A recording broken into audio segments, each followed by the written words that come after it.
لیکن ایک بات ابھی عرض کر دیتا ہوں کہ فدق کو بیان کرتے ہوئے زبان پر کنٹرول رکھنا چاہیے۔ سیدہ طیبہ طاہرہ حضرت فاطمہ زہرا کے بارے یہ کہنا کہ انہوں نے فدق کا مطالبہ کر کے غلطی کی تھی، غلطی کا ارتکاب کیا تھا، یہ بہت بڑی جسارت ہے، بہت بڑی جسارت ہے، بہت بڑی جسارت ہے۔ تو یہ نہیں کہنا چاہیے، توبہ کرنی چاہیے۔ علی الاعلان، جس طرح علی الاعلان کہا گیا ہے اسی طرح توبہ کرنی چاہیے۔ دعا بھی کرو کہ اللہ توبہ کی توفیق۔ جلالی کا ایک ویڈیو کلپ ہم تک پہنچا ہے جس میں اس نے مسئلہ فدق پر گفتگو کرتے ہوئے امام المسلمین، رئیس المجددین، فاتح قادیانیت، معمور من الرسول سیدنا پیر مہر علی شاہ قدس سرہ العزیز کی تصنیف لطیف تصفیہ ما بین سنی و شیعہ کا ایک اقتباس پڑھنے کے بعد اپنی طرف سے کچھ جملوں کا اضافہ کر کے شعوری طور پر یہ تأثر دینے کی کوشش کی ہے کہ یہ موقف حضرت قبلہ عالم سیدنا پیر مہر علی شاہ رضی اللہ تعالی عنہ کا ہے۔ یہ جو بحث چلی ہوئی ہے اس وقت، جناب مفتی محمد اشرف آصف جلالی صاحب نے جو ایک جملہ بول دیا سیدہ کائنات کی بارگاہ میں، سب سے پہلا شخص ہوں جو ان کو مشورہ بھیجا کہ آپ نے جو جملہ کہا ہے،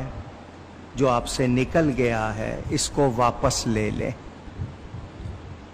ان کے منہ سے حضرت سیدہ فاطمہ زہرا کے بارے میں یہ لفظ نکلا تھا کہ جب وہ حضرت ابو بکر کے پاس وراثت مانگنے گئیں تو وہ خطا پر تھیں، معاذ اللہ، سب کہیں خطا پر تھیں۔ یہ لفظ ان کے منہ سے ایک بار نہیں زیادہ بار نکلا۔ ان کو یہ مشورہ بھیجا کہ برائے مہربانی بحث میں نہیں پڑھنا، کیا گنجائش ہے کیا نہیں ہے، آپ یہ کہے ہوئے لفظ واپس لے لیں اور کہیں کہ میرے منہ سے نکل گیا، اللہ تعالیٰ سے معافی چاہتا ہوں۔ وہ اس پر نہیں مانے۔ انہوں نے جو دوسری وضاحت دی اس میں اور زیادہ مشکل کر دی۔ پھر ان سے کہا گیا میں نے اس درمیان جو لوگ ان کے قریب تھے ان سے رابطے کیے، علماء سے رابطے کیے، 3 دن مسلسل میں سویا نہیں، مجھ سے برداشت نہیں ہوا یہ جملہ، مجھے چین نہیں پڑتا تھا، لیٹتا تھا اٹھ کے بیٹھ جاتا تھا کہ کیا ہو رہا ہے، ہم ایک نیا دروازہ کھل رہا ہے۔ صراط مستقیم ڈاکٹر اشرف آصف جلالی صاحب کہہ رہے ہیں کہ سیدہ کائنات سیدہ طیبہ فاطمہ الزہرا سلام اللہ علیہا کا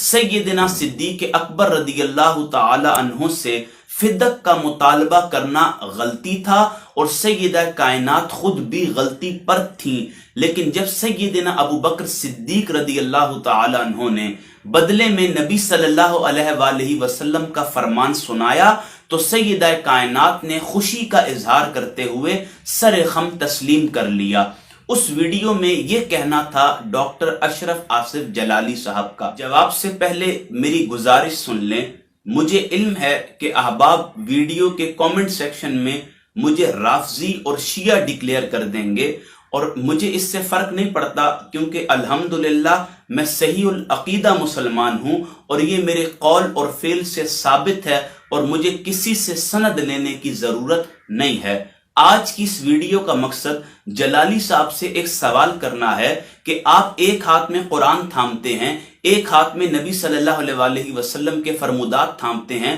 اور پھر آپ کا دعویٰ ہے کہ ہم دلیل سے بات کرنے والے لوگ ہیں، تو براہ کرم میری اصلاح کے لیے مجھے بتا دیں جو اہل سنت کی امہات الکتب ہیں، حدیث کی 6 کتابیں ہیں صحاح کی، براہ کرم آپ مجھے ان حدیث کی 6 بنیادی کتابوں میں سے جو اہل سنت میں امہات الکتب ہیں، اہل تشیع میں امہات الکتب نہیں ہیں، ان کتابوں سے مجھے ایک صحیح نہیں بلکہ ضعیف حدیث دکھا دے جہاں لکھا ہو کہ سیدہ کائنات کا باغ فدق کا مطالبہ کرنا غلطی تھا، سیدہ کائنات خود بھی غلطی پر تھی